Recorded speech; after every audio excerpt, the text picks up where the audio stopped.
Ei, sobrevivente da Matrix brasileira, seja bem-vindo ao Decoder Talks, o único lugar onde a gente espreme a realidade até ela sangrar a verdade. Eu sou Henrique Toledo.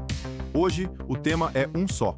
O Congresso está sentado em cima da granada, o pino já voou, e o regime está tremendo de medo de que a próxima sanção internacional não bata só na porta, mas também na suíte conjugal do Xandão. Alexandre de Moraes já levou no lombo a Lei Magnitsky, aquela que os globalistas fingem que não vale nada, mas que tira sono de ministro com apartamento em Miami. O cara foi oficialmente classificado como violador de direitos humanos e os Estados Unidos enfiaram o carimbo bem no CPF do Xandão. Resultado? Perda de visto, bloqueio financeiro e o carimbo de persona non grata para um ministro da Suprema Corte. O constrangimento institucional foi tão grande que a mídia nacional preferiu fingir que a notícia era apenas um boato do zap do tiozão. Mas e se a coisa escalar? E se a esposa de Moraes for sancionada também? Aí, meu amigo, é a cueca do regime que entra em modo de evacuação automática. Porque quando a sanção atinge o cônjuge, não é mais sobre política, é sobre patrimônio, é sobre filhos estudando fora, contas conjuntas bloqueadas, amigos de embaixada virando a cara. O toque de recolher vira toque de realidade. É o Xandão dormindo na casinha do cachorro, com a esposa perguntando baixinho: "Porra, Xandão, valeu a pena mesmo ferrar o Brasil por essa toga de merda?" Congresso, a muralha da covardia. Enquanto isso, em Brasília, o Congresso vive seu próprio reality show da covardia institucional. 36 senadores já dizem apoiar o impeachment de Moraes. Mas e os outros? Estão onde? Estão mamando nas tetas do regime, claro, fingindo que são democratas enquanto sorriem com os favores que o poder oferece. A maioria desses senadores sabe que a esquerda está mais queimada que churrasco de domingo no asfalto, mas ainda preferem a estabilidade do cargo às dores de consciência. Por quê? Porque eles não acreditam em nada daquilo que defendem. Sabem que estão num Titanic ideológico, mas preferem a primeira classe, do naufrágio ao bote salva-vidas da oposição. Afinal, o buffet está servido e o garçom do foro privilegiado ainda está passando vinho. A anistia impossível e o impeachment impautável. A tal pauta da paz, anistia aos presos do 8 de janeiro e impeachment de Moraes, é uma miragem no deserto institucional. Hoje, para que qualquer pauta, como o impeachment de um ministro do STF ou uma proposta de anistia avance no Congresso, é preciso vencer obstáculos institucionais que não são pequenos. No caso do impeachment, tudo começa no Senado, onde o presidente da Casa, atualmente Davi Alcolumbre, detém o poder quase absoluto de decidir se o pedido será sequer analisado. Mesmo que existam dezenas de pedidos protocolados por senadores, juristas ou cidadãos, nenhum pode ir adiante sem o aval de Alcolumbre. Ele não é obrigado a justificar arquivamentos e tampouco existe um prazo legal para que analise os pedidos. É uma blindagem regimental. O vice-presidente do Senado não tem poder para pautar matérias como essas por conta própria. Ele pode apenas conduzir sessões em caso de ausência ou impedimento do presidente, mas não tem autonomia para colocar em votação temas sensíveis como impeachment ou anistia. Ainda que tentasse, qualquer decisão poderia ser revertida assim que Alcolumbre retomasse o comando. Já na Câmara dos Deputados, uma proposta de anistia aos presos do 8 de janeiro precisaria primeiro passar pelas comissões temáticas e depois ser aprovada por maioria absoluta, ao menos 257 deputados em 2 turnos, se for uma PEC.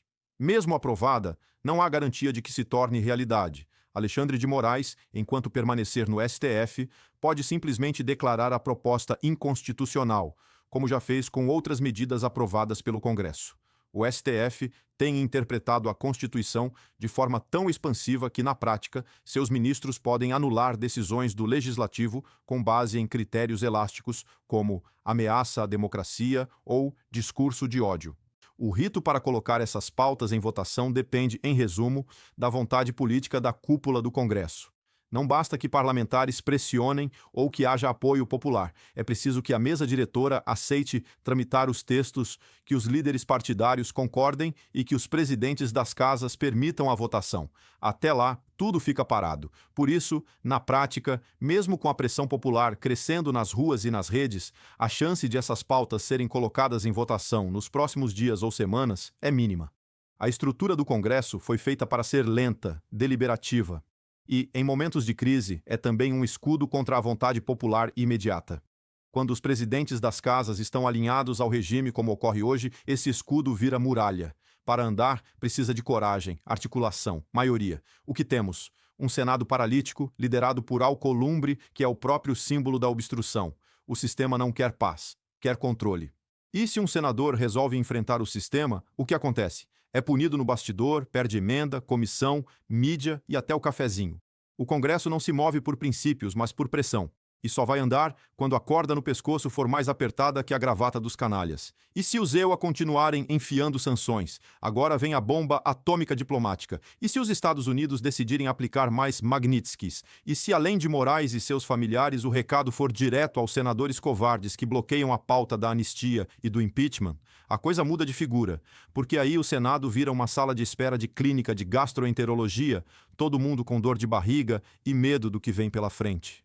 O jogo geopolítico vira pessoal. O castelo de cartas do regime pode ruir, e é aqui que entra o ponto de ruptura. O ponto de ruptura: tirania ou reação? Se os Estados Unidos insistirem nas sanções, se o povo continuar indo às ruas, se as redes sociais furarem a censura, o regime pode tentar a cartada final. E qual é? Um evento de falsa bandeira. Black blocs. Patriotas infiltrados. Um atentado conveniente contra um prédio público. Talvez, quem sabe, até uma encenação de atentado contra um ministro perseguido. Tudo para justificar o lockdown final. Estado de exceção, prisões preventivas em massa, intervenção em redes, suspensão de garantias constitucionais. O Brasil entrando de cabeça no regime do medo com a justificativa de combater o extremismo. Mas o povo já não é tão trouxa, e o mundo está vendo. Se o regime apertar demais, o povo não recua, ele explode. Conclusão: jogo de tudo ou nada. O Congresso está no meio de uma roleta russa institucional. Ou pauta o que precisa ser pautado: anistia, impeachment, limites ao STF. Ou será engolido pelas sanções internacionais, pela revolta popular e por uma crise sem precedentes. E o regime?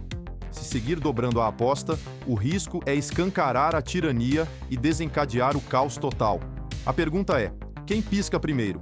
Gratos por me acompanhar, encaminhe nossos vídeos para seus amigos e inimigos do sistema. Se inscreva no canal, comente o que você acha que vai acontecer com o Brasil. Até breve.